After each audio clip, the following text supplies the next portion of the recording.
Project Ascension? The eyes of the world now look into space. Your father was convinced that the U.S. could launch an interstellar spaceship. I think he did it.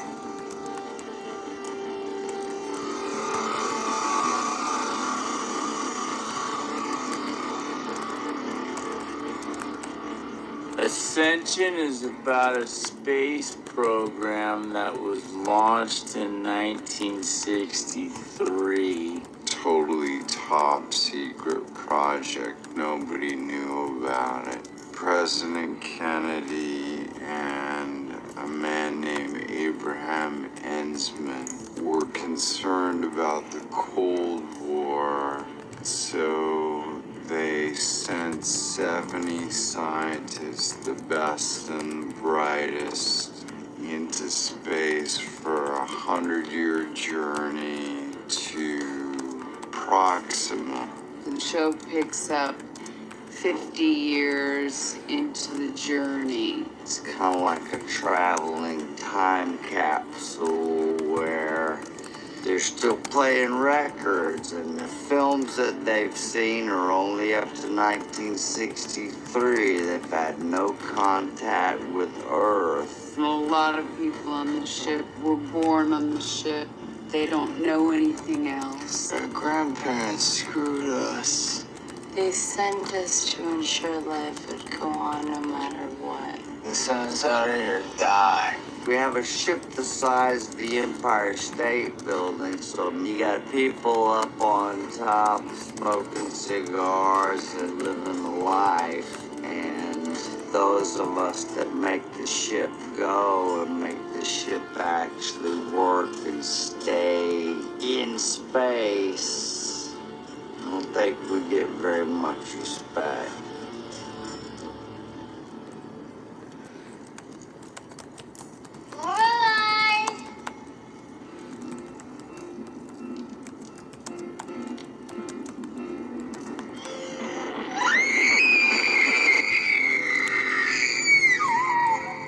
There's a murder that happens that stirs things up. The first murder ever committed on Ascension. It's very unsettling for the crew. This is Captain Denninger. It pains me to report this, but we lost one of our own in a tragic accident last night. This murder has put everything into a great sense of upheaval. Everything that I have worked for has come undone in one moment. But the crew members question the entire purpose of this mission. This isn't about some dead girl. It's about the captain denying the lower deckers a voice. There's some dissension on Ascension. Some people want to turn the ship around and head back to Earth. Who are they? We believe the saboteurs have their roots below decks. Others want to continue forward on this journey. We are doing the right thing, aren't we? Pushing on. Of course we are. We're heroes. While all of that is going on the ship, on Earth, my character, Harris Ensman, is the son of the creator of this project. He's approached by an academic to reveal the truth of Ascension. This is real. The world should know. Do you really think that they could do something like this and no one would know? And Harris reveals himself as if he's unaware of what's going on. But find out is he's the guardian of the biggest secret on Earth. Ascension is set apart from other sci-fi shows in that it's really grounded in the humanity of it all. Ascension is a true old school sci-fi show. This is science fiction. It's got real social questions about morality and all the issues of the day being examined on the spaceship. There's a lot of truth to it, and I hope the audience, they're drawn into it with that knowledge that maybe this could have happened. You have to watch to see. It's definitely unique. I've never seen anything like it. We've been called madmen in space. Nobody knows the ascension assumptions. You have no idea. Talk to me again after you see these episodes and tell me how wrong you were. Ascension, a 3-night event. Limited commercial premiere. Monday, December 15th at 9. Only on Sci-Fi.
Is Back to the Future the thing people ask you about most?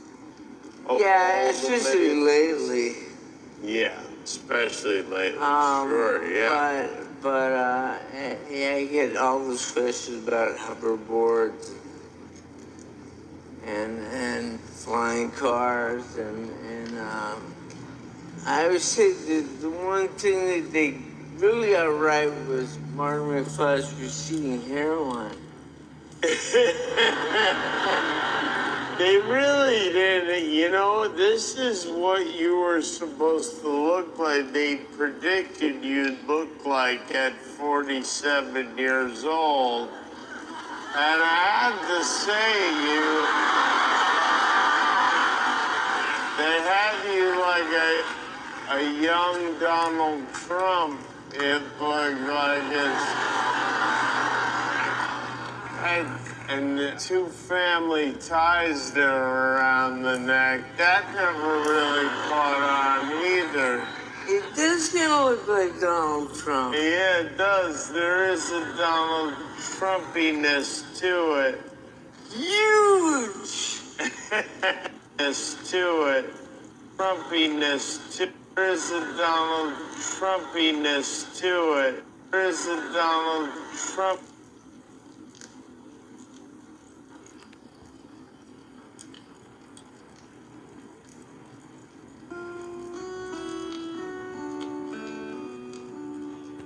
There is a Donald Trumpiness to it. Huge!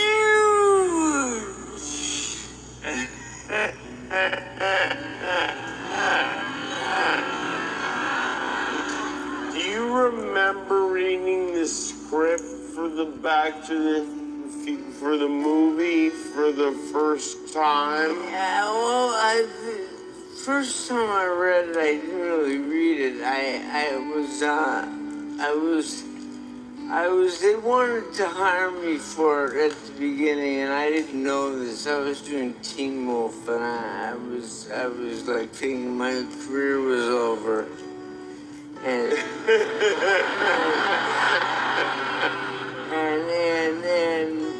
they were talking, Steven Spielberg and Bob Zemeckis and Bob Gale were talking to Gary Goldberg at Family Ties about letting me out to do this movie. And Gary couldn't let me out because we had too many shows to do, and his show was just starting to do well, and he didn't want to lose his actor. So he didn't tell me about it, but he just declined.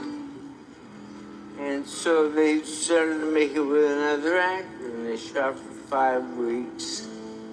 And it was great, a really good actor, Eric Stoltz, but it just didn't work out. And so they went back to Gary and said, "Can we see him? Can we have him now?" And Gary said, "I think we can make it work now." And so I went to Gary's office, and he had a script in an envelope. And he said, "Why don't you just read the Steven Spielberg and Bob Zemeckis, why don't you do this movie?" And I told him he couldn't do it, but now I'm letting you do it if you want to do it. So read the script. I picked up the envelope, and I went, "It's the best script I ever read."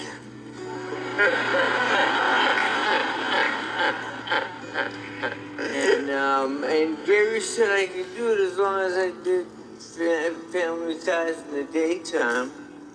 Just showed up regular and did my work, and then said I could do it at night. So in the morning you were on the set with the Keatons, and then you go to the hoverboard at night. Wow. I am Jimmy Kimmel. Thanks for watching. It means a lot to me. And if you'd like to take our relationship to the next level, click the subscribe button below. I'll wait for you.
began in healthy-looking pigs months, perhaps years ago. A new coronavirus spread silently within herds. Gradually, farmers started getting sick. Infected people got a respiratory illness with symptoms ranging from mild flu-like signs to severe pneumonia. The sickest required intensive care. Many died. Experts agree unless it is quickly controlled, it could lead to a severe pandemic, an outbreak that circles the globe and affects people everywhere.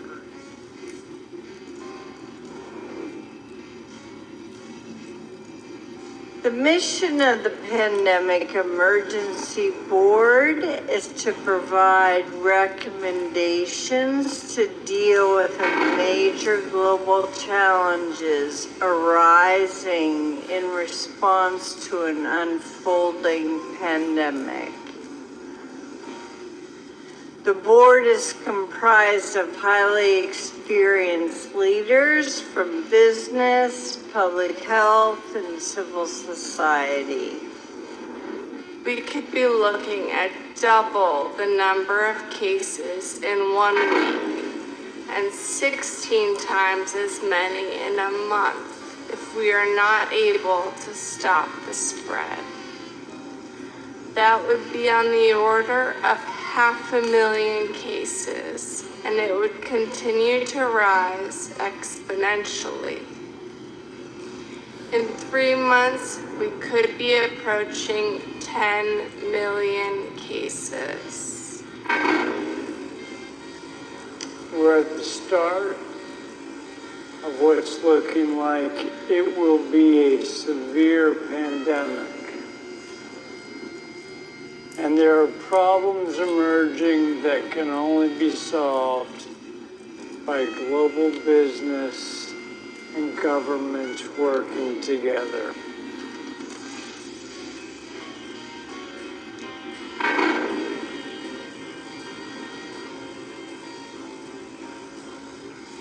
We have known about caps-like viruses in animals and people for decades, but have not been successful at developing a licensed vaccine. I'm sure there are new technologies that may help, but it's going to be difficult. I am not optimistic about having a vaccine in time to be relevant during this pandemic.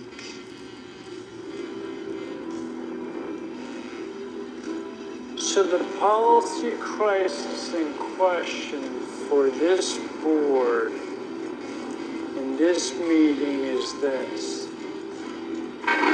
How should governments, business, and international organizations allocate and distribute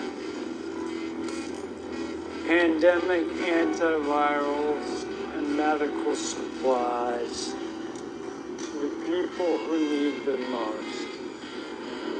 What we've seen work very well in the HIV is in fact procurement through the Global Fund. So having a centralized mechanism so financially able to procure on behalf of affected countries is very critical.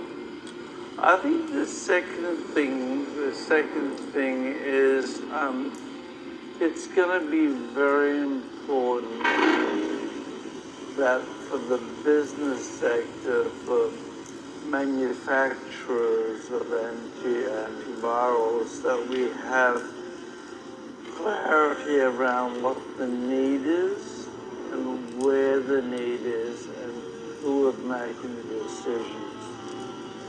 I think that given that the countries most affected are those that are low and middle income countries with unequal access to technology, to finances.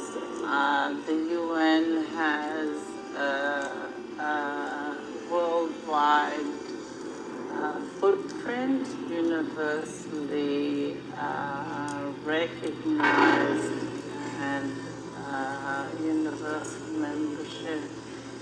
A global stockpile would certainly help ensure more rational and strategic allocation, but the reality is we don't have the logistics. And I think that's something that to bring that together in one place. So this is where I think the collaboration between the international organizations like the World Health Organization and the private sector, along with supply chains for special purposes every day.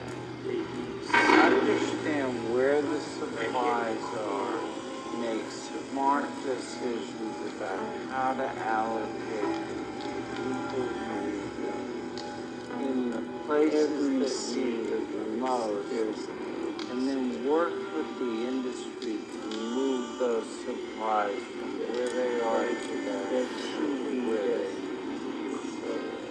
just to underscore that cooperation among supply chain providers or businesses that have huge supply chains can add a lot of efficiency to the whole process.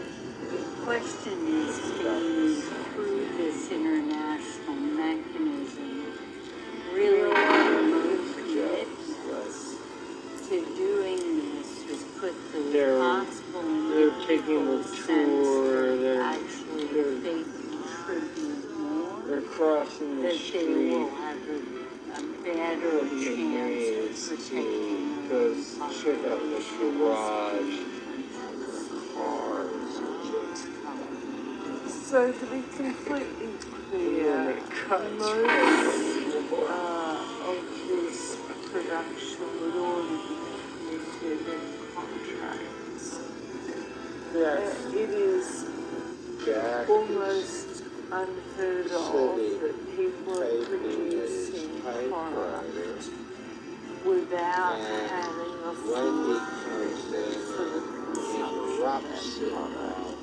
So the first thing needs to be done, because this is not something that countries can't control, unless countries are going to bring about emergency situations and a lot of existing supply chain. I think it's not likely, I agree that countries are not going to buy countermeasures to put into a global supply without receiving a large portion of it for themselves. first shot behind Jack,